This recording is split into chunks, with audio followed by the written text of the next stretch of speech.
Hey sports fans, Coach Nick here, and welcome to B-Ball Breakdown.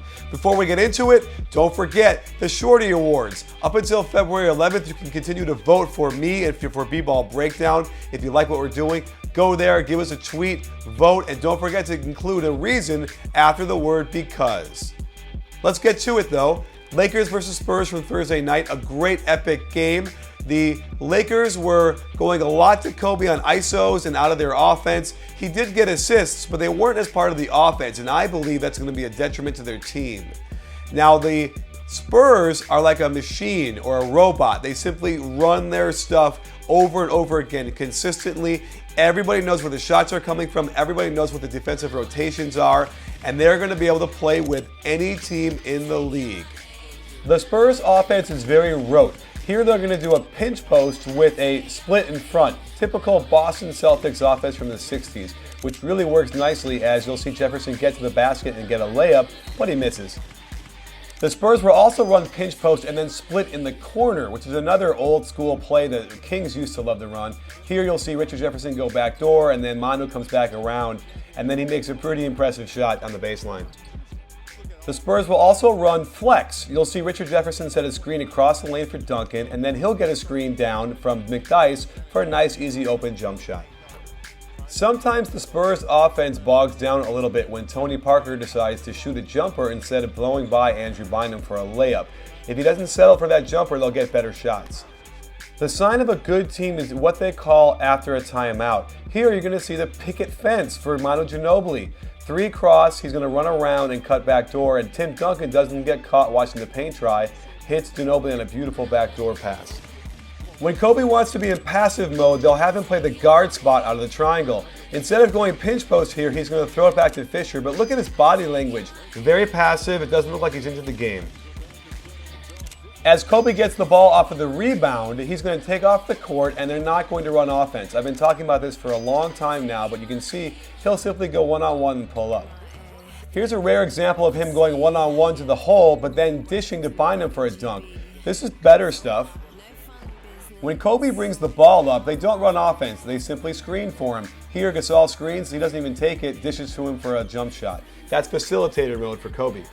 Here's how the Lakers like to defend the screen and roll towards the corner. Pau Gasol is going to let his man, Antonio McDyess, stay up top so he can take away the drive by Parker.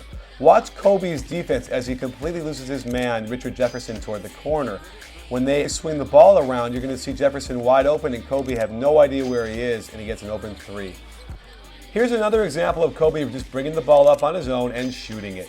I hope you can understand from this why his teammates might get out of sorts and not ready to catch the ball and shoot.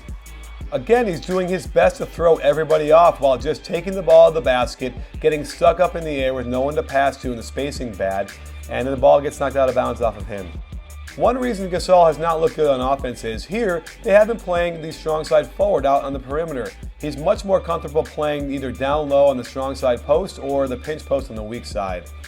Here's a perfect example of how Kobe's forays into the lane affect his teammates negatively. The team is going to be all out of sorts, and there's no rhythm. Watch how Fisher's going to cut to the baseline like he's going to the corner, but then stop and have to go back out. So there is no rhythm here, and when Fisher gets it all the way to the other side, look how ridiculous this shot is he takes. If Kobe would just let the offense work for him, he'd get shots a lot like this coming out of the corner. While he misses, he would shoot 65% on these shots. Here's a play for Shannon Brown where they're going to set a double screen on the left side with Kobe and Pau. This is going to help Shannon Brown get confidence to get a good shot off. But watch how Kobe torpedoes this by stepping out in front of Shannon Brown and getting the pass. Then wants to go one-on-one by holding the ball too long.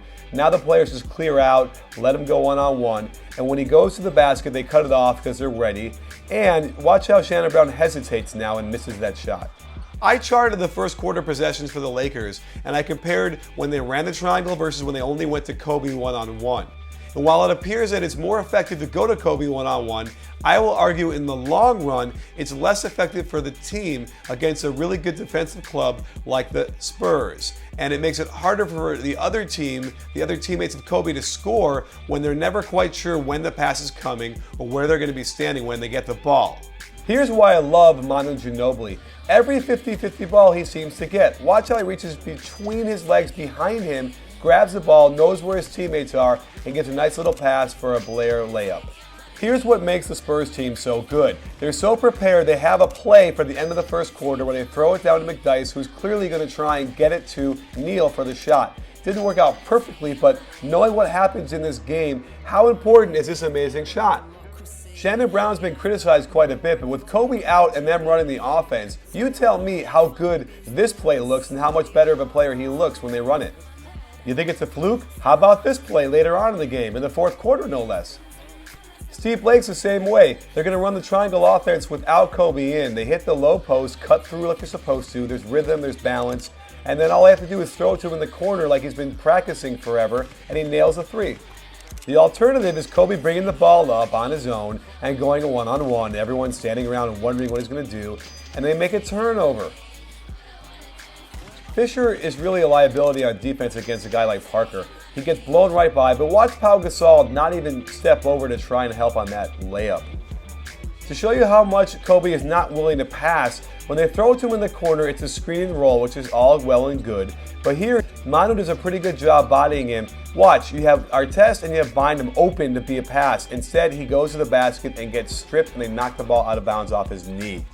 To get better team offense, Phil is forced to call a single double for Derek Fisher, where they'll have a screen on one side with two guys and one on the other. He can choose which side to go on. It's defended very nicely.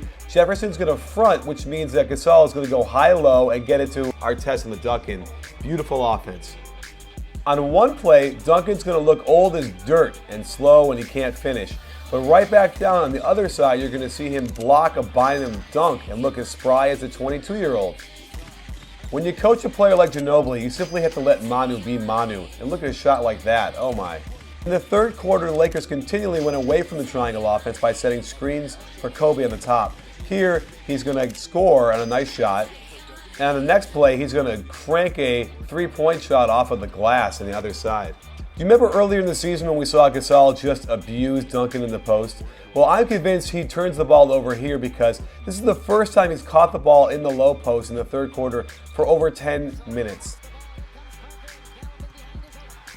In contrast, the Spurs stuck to their offense the whole game, and after a little bit of flex, they run screen and roll, and watch Gasol not even get a hand up, even though that's an amazing teardrop. I'm really impressed with Gary Neal. The Spurs have taught him how to be under control and take good shots like this one. In contrast to this Shannon Brown step-back fadeaway. Or how about this one? Down by 8 points with 8 minutes to go in the fourth. After one pass, Artest just jacks up a three with 18 seconds to go on the clock. Popovich is great at adjustments. Here they're going to go one-on-one with Kobe in the post, and Kobe rises up after the left foot pivot and scores. So next time down when they post up Kobe, here comes Manu, gets a hand on the pass, which disrupts the offense. When they finally get it to Artest, he misses the shot. I've talked quite a bit about helping off of your man when your man is one pass away. Here, Blake's going to come all the way over for Ginobili, even though his man is right there, and it's too much space for Jefferson, who hits a three. Down by 2 in a crucial part of the fourth quarter, Ron Artest completely loses Ginobili, who waltzes right in for an offensive rebound. And when they set it back up, they're going to get it to Parker, who's going to go right to the basket and score a three-point play, all because he didn't box out. The Spurs also adjust on the screen and roll when they set it for Kobe by doubling him hard. Here, Duncan comes over to take it away, and they swarm him. Great stuff on the defensive end, but here comes Lamar Odom, only to his left hand, yet has made a career off of it. And if you think that Tim Duncan doesn't have it anymore, he can always go to that low post patented jumper. After a clutch Odom three and a stop, they're going to double screen for Kobe and dribble pitch. Duncan's going to come over and take away the drive because they're convinced he won't pass the ball. But here comes a nice cut by Gasol and a foul. Out of a timeout, watch Ginobili, who's going to get 3 screens in a row. The Lakers will switch it each time, which is good to stop Ginobili, but what it's going to mean is that it's going to leave Kobe Bryant guarding Antonio McDyess, which is important because when the shot goes up, he can't box him out. McDyess gets the rebound, and they get another shot. Parker goes to the basket for his patented teardrop. Kobe tries to take a charge, but they're not going to call a foul in that situation normally, and he misses, but the ball goes out of bounds on the Lakers. On the final play, just watch Odom as he loses position to McDyess when they throw the ball into Duncan and run Parker around. Here, McDyess just steps into the basket, the ball goes up, and he's able to tip it in. So there you have it, sports fans. There's not much you can hang your head about for the Lakers. They played well enough to win, and it took a miraculous tip at the very end with 0.1 seconds to go to beat them. In a 7-game series, it'll be pretty interesting to see how this would work. But I got to think that the Spurs are more consistent with what they want to do than the Lakers are. And that, in my mind, gives the Spurs an advantage. And it gives a lot of the other good teams an advantage over the Lakers, which is why their record has been so poor against the elite teams. Well, thanks for joining us on B-Ball Breakdown. Stay tuned for lots more coming up. And don't forget, it's not a channel, it's a conversation.